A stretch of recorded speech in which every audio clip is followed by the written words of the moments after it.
Halo guys, kembali lagi bersama saya di Masol. Kali ini saya akan merangkum alur cerita Pang in Love. Pang in Love adalah salah satu film dari Indonesia yang cukup terkenal juga. Dibuat pada masa zaman 2009. Ya, filmnya ala-ala jadul-jadul gitulah. Film ini menceritakan tentang kisah cinta seorang Pang yang mengejar cintanya sampai ke Jakarta. Seperti apa ulasan filmnya? Mari kita simak dan dengar. Siapkan bantal, siapkan minuman yang menyegarkan, lupakan mantan, kenakan handset dan benarkan posisi dan check it on.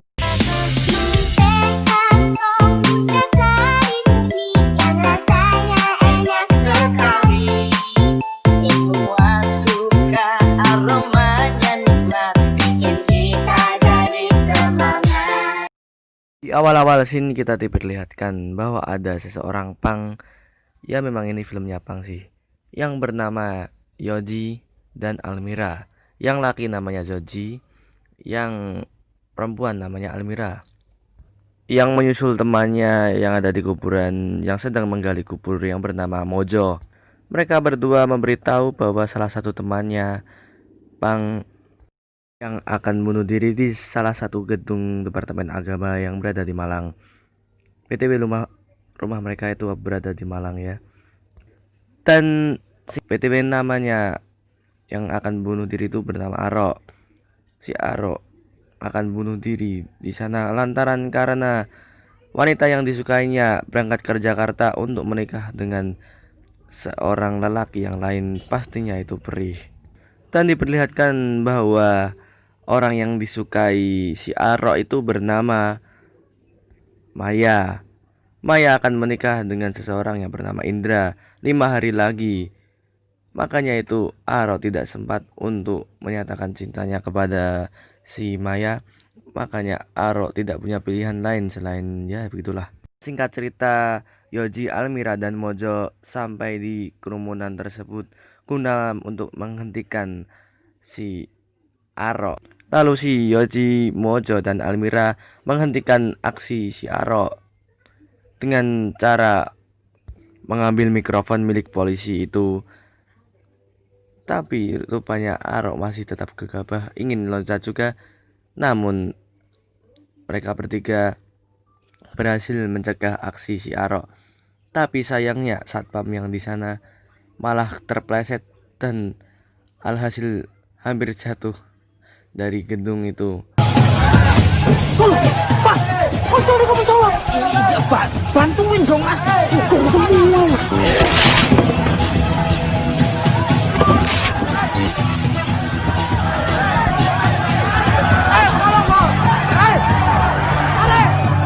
Jangan, ada sikiku.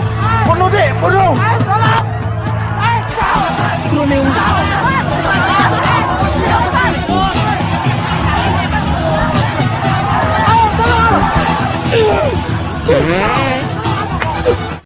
dan alhasil membuat orang-orang yang ada di sana kepanikan. Yang bunuh diri tidak jadi jatuh, malah satpamnya. Dan si Arok pun menolong yang ada di belakangnya, malah kena entut. Ya, air susu dibalas air tuba. Dan singkat cerita, Arok pun pergi dari gedung tersebut. Dan mereka merencanakan akan menyusul Maya yang akan hendak menikah dalam singkat waktu 5 hari. Mereka pun akan menyusul si Maya guna mencegah pernikahannya tidak berlangsung, karena si Aro juga suka kepada Maya dan ingin melamarnya. Sebab itu Aro ingin mengejar cintanya Maya yang berada di Jakarta. Lalu singkat-singkatnya, teman-teman si Aro yang bernama Yoji, Mojo dan si Almira pun sangat mendukung keputusan Aro untuk menyatakan cintanya ke Maya. Aku mau ke Jakarta. Aku mau kafe ikut. Ciao. Lalu pun mereka izin kepada ibu mereka yang berada di kuburan di sana. Mereka pun izin dengan ibu mereka yang berada di kuburan. Lalu setelah itu mereka pun berangkat dari kuburan dan hendak meninggalkan kota Malang. Ya, mereka berjalan gaya ala-ala film Bollywood gitu. Lalu mereka malah diundang untuk membereskan kuburan orang yang mau dikubur, yang kuburannya sudah digali sama Mojo tadi. Ika lah urukan sih. Loh, cepetan. Dinteni wong dadakno. Iya, Mak. Loh, Cuk. Ya, sudah gaya malah.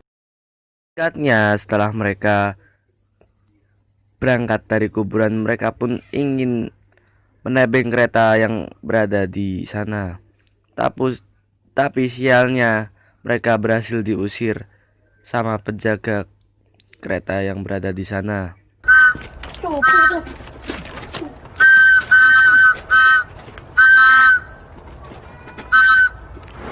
Singkat cerita, mereka pun berada di pangkalan truk guna menebeng truk sampai ke Jakarta.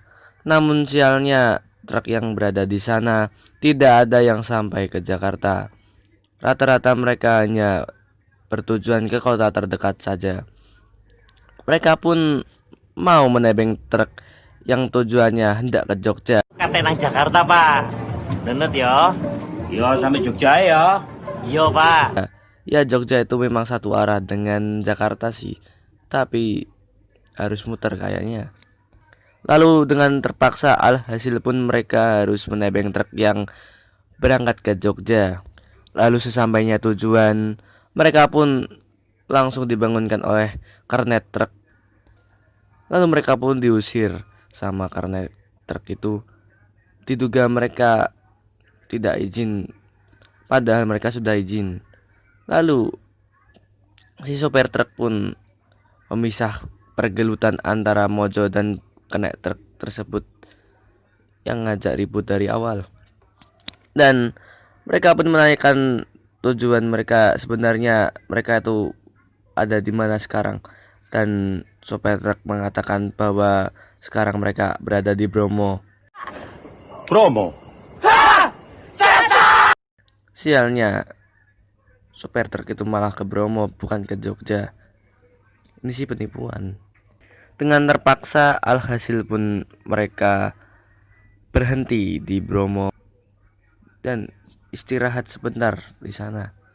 Lalu mereka pun ingin melamar pekerjaan di salah satu ruko atau toko di sana. Namun mereka ditolak. Dan mereka juga ingin tidur di dalam ruko tersebut karena mereka kelaparan dan kedinginan.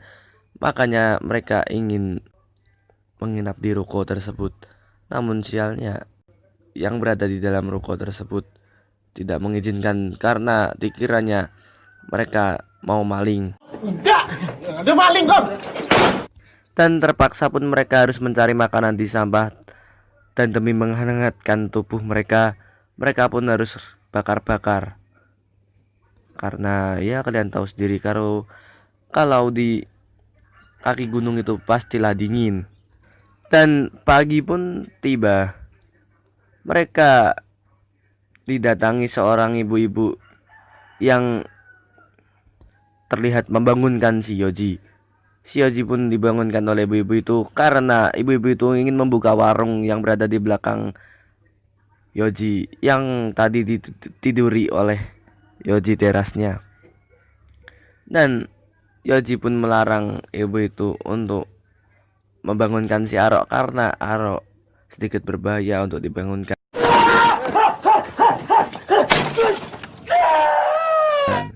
Lalu pun mereka merasa kasihan dengan ibu-ibu tersebut. Mereka pun membantu proses dasaran warung tersebut.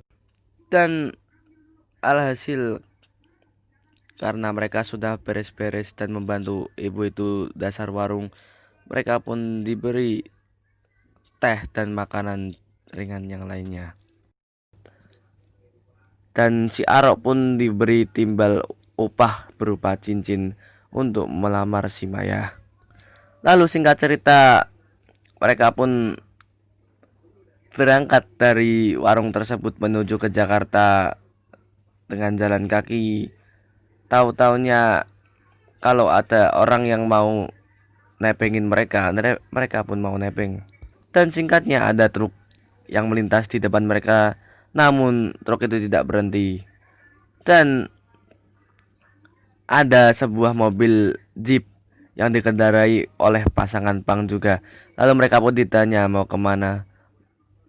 Mereka menjawab mau ke Jakarta. Tapi anak Pang yang berpacaran tadi naik mobil jeep ingin ke Blitar. Mereka pun numpang ke Blitar. Alhasil mereka pun ke Blitar. Dan mereka berkunjung sebentar di makam Bung Karno. Dan si Mojo pun menyatakan teks proklamasi di depan kuburan Pak Karno Hatta. Proklamasi. Kami, bangsa Indonesia, dengan ini menyatakan kemerdekaan Indonesia. Hal-hal yang mengenai pemindahan kekuasaan dan lain-lain diselenggarakan dengan cara seksama dan dalam tempo yang sesingkat-singkatnya. Jakarta 17 Agustus 1945 atas nama bangsa Indonesia, Soekarno Hatta. Lalu singkat cerita, mereka pun melanjutkan perjalanan dengan nebeng mobil yang diderek yang berarah ke Cepu. Dan sesampainya di Cepu, mereka pun lapar. Mereka pun ingin makan sate dengan harga murah. Mereka pun berakting ala-ala mabuk agar mereka dimurahkan dari biaya makan sate. Dan mereka pun menyamperi orang yang berjualan sate. Dan orang yang berjualan sate tersebut nampak gugup. Namun setelah mereka berempat memaksa, orang penjual sate tersebut malah dan mengeluarkan celuritnya. Tukang sate tersebut hendak membacok mereka. Namun seketika Arok pun bercerita bahwa dia ingin menyatakan cintanya kepada Maya.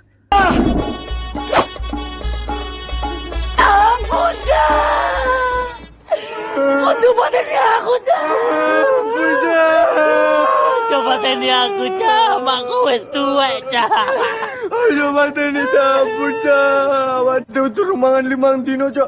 Tumingan iki gak gora aku, Cak. Ususku wis kelet, Cak. Aduh. Dan karena tukang sate tersebut mengalami hal yang sama dengan Arok, tukang sate tersebut pun menggratisi jualannya kepada 4 orang tersebut dengan syarat mereka harus membakar sate tersebut sendiri. Dan si Arok pun harus memijat tukang sate tersebut. Karena kesamaan nasib, si tukang sate pun menceritakan masa lalunya kepada mereka berempat. Keluarga TV tidak setuju. Dia dijodohkan dengan juragan garam. Ya tantang mereka tempur, Dek. Saya rela mati demi TV. Bahwa masa lalu tukang sate tersebut, dia suka kepada seseorang yang bernama Tiwi. Namun sialnya Tiwi malah dijodohkan dengan juragan garam. Dan si Tiwi pun merelakan semua apa yang terjadi. Dan si bakul sate tersebut sedih karena ditinggal sama si Tiwi. Anjing, Tiwi, kenapa harus Tiwi? Lalu abang-abang tukang sate tersebut pergi dari situ. Dan mereka berempat pun berterima kasih kepada abang-abang sate tersebut karena telah menggratisi makan sate. Enak dong, kenyang.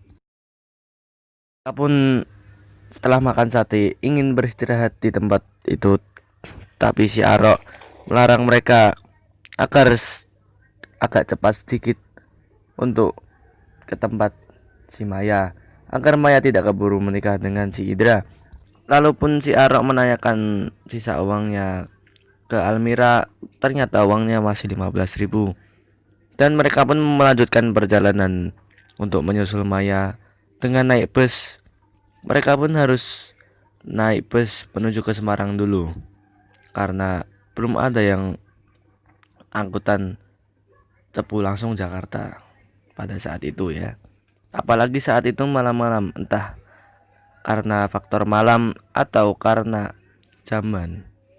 Dan singkat cerita pun si Yoji malah kebelet boker di dalam bis yang ditumpanginya. Dan alhasil pun si Aro dan si Mojo harus membantu beraknya si Yoji, dan terpaksa Yoji pun harus berak di jendela dan mengenai mobil salah satu anggota tentara Asem. Apa iki? yang sedang naik mobil jeep. Dan alhasil mereka pun diberhentikan dan disuruh push up di sebelah kelenteng. Lalu si Yoji pun disuruh menuntaskan beraknya. Almira pun harus membersihkan boker si Yoji di kaca mobil si tentara tersebut karena kelalaian si Yoji dan rekan-rekannya. Gak disiplin. Loh, ini kenapa berhenti ini? Ayo lanjut lagi deh satu. Kita diperlihatkan bahwa si Indra dan si Maya sedang menyiapkan pesta pernikahan mereka. Nampaknya si Indra pun tidak mau bersiap dengan pesta pernikahannya tersebut.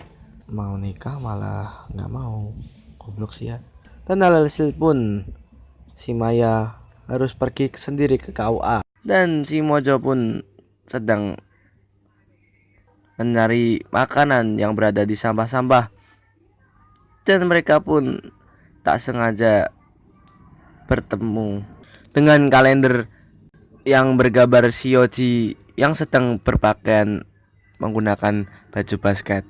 Tentunya si Mojo dan si Aro pun tertawa melihat penampilan si Yoji seperti itu. Lalu si Yoji pun marah kepada mereka berdua. Lalu si Almira pun meyakinkan bahwa si Yoji tidak harus marah kepada Mojo dan Aro, dan mereka pun melanjutkan perjalanan mereka dengan menepeng truk yang mengarah ke Semarang.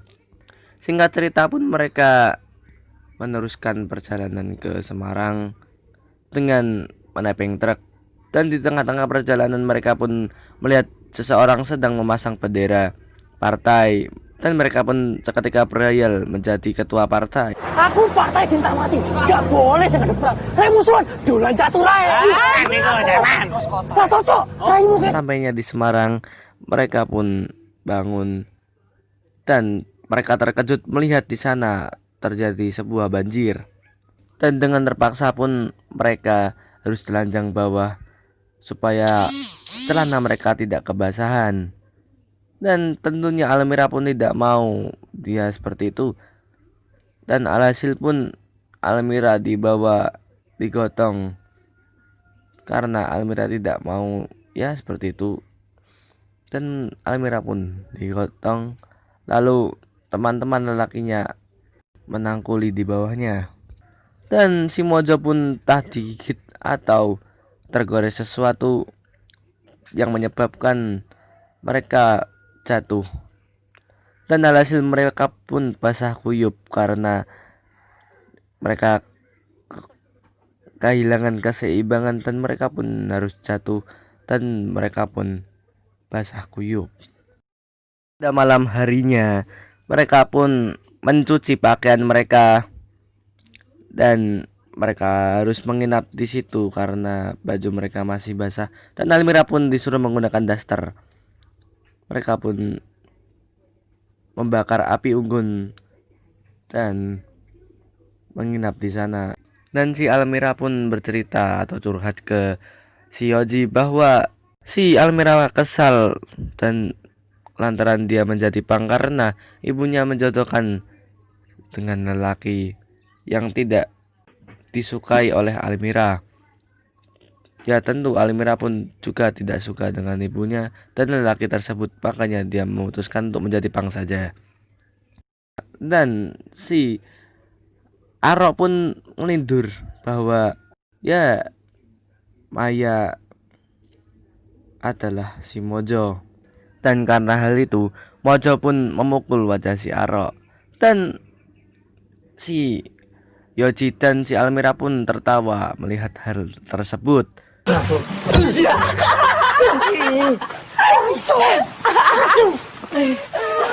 sih menggayangnya aku, Cuk. Parang.